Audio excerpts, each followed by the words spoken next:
Most people think that wealth is equal to income. This video is about the real wealth formula, which has 6 parts, and one of them you'll never guess. Watch till the end of the video because the 6th one is the most controversial. The first thing we need to remember is that income is equal to skill. So the first part of the wealth formula translates to wealth equal to skill. This is the truth.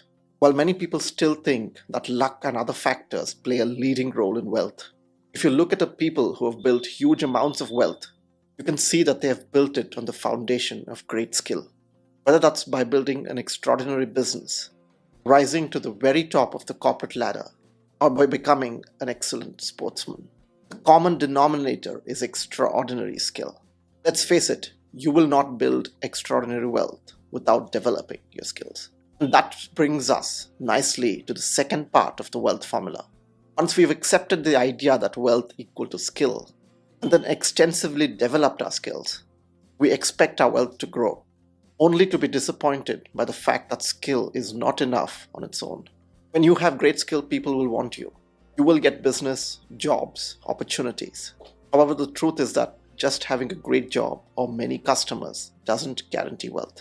You will still need to get paid what you deserve for the value that you bring. So wealth actually is equal to skill into pricing. While most people appreciate that they have to get good at what they do, they don't quite realize that they also have to ask for the right price for their skills. This could mean asking for the right salary or pricing your products correctly. Whatever it is, without getting what you deserve, you will not build great wealth. Now, this does not mean that you should just chase money, compare yourself to others, or keep unreasonably increasing your price. It also does not mean that you purely chase short-term gains. It just means that you have to recognize the value that you bring and ensure that you get what you deserve. Before we look at the third part of the wealth formula, please take a moment to subscribe for more ideas on financial freedom, career growth, and happiness. Now, many people have developed their skills and are getting the right price for the value they bring.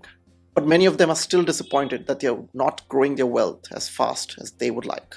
That brings us to the third part of the wealth formula.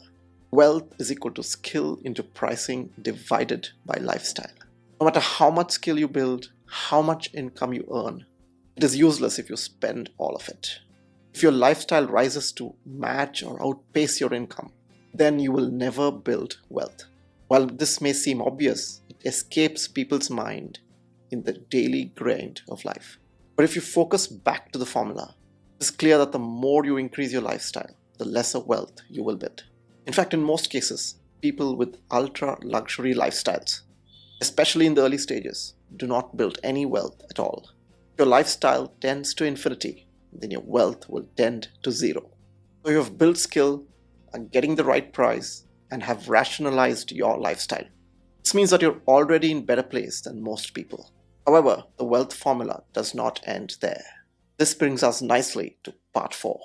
Wealth is equal to skill into pricing into investments divided by lifestyle. Investments here refers to the quality of your investments. Investments part of the wealth formula can be best visualized in a risk-value matrix.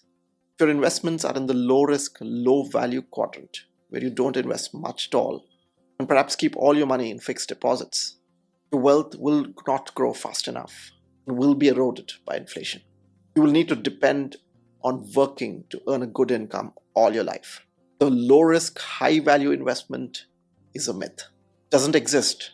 And if you're pursuing something in this quadrant, you're just wasting your time.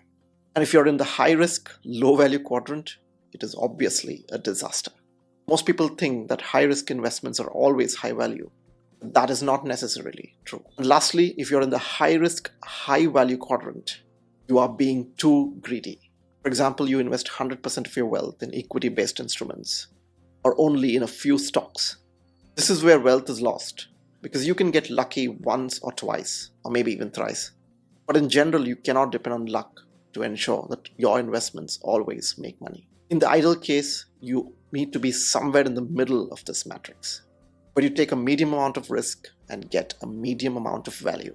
After you've gotten your investments right, you're ready to be wealthy. Right? Wrong. This brings us to part 5 of the wealth formula. Wealth is equal to skill into pricing into investments divided by lifestyle into time. Building wealth requires time and patience. You can't really get to the top of your skill at the beginning of your career, nor can your investments multiply overnight. It all requires time. This is arguably the hardest part of the wealth equation, simply because watching your investment portfolio go down during a crash and holding on to it is psychologically difficult. Recognizing that your skill levels are not yet good enough, taking feedback and criticism, and working on it day in and day out for years is not easy. It requires patience. But patience and consistency are what separate the great from the rest. It is the classic short-term thinking versus long-term focus. So if you have to build wealth, ensure that you are on the right path, stay the course, and give it time. And finally, one last thing about the wealth formula. This is the most discussed word and the one that has the most debate. The word is luck. Wealth is equal to skill into pricing, into investments, into time, divided by lifestyle, into luck. Now I've added luck to the wealth formula for the sake of completion. Luck is a factor without doubt. But there is one factor that actually negates luck. The graph of luck is like this, where it actually goes up and down over the years.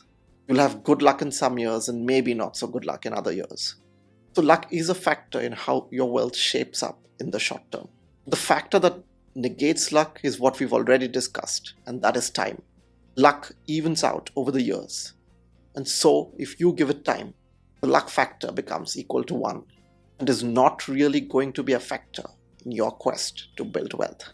Hit subscribe, and if you want to understand the 6 steps to achieving financial freedom, watch this video.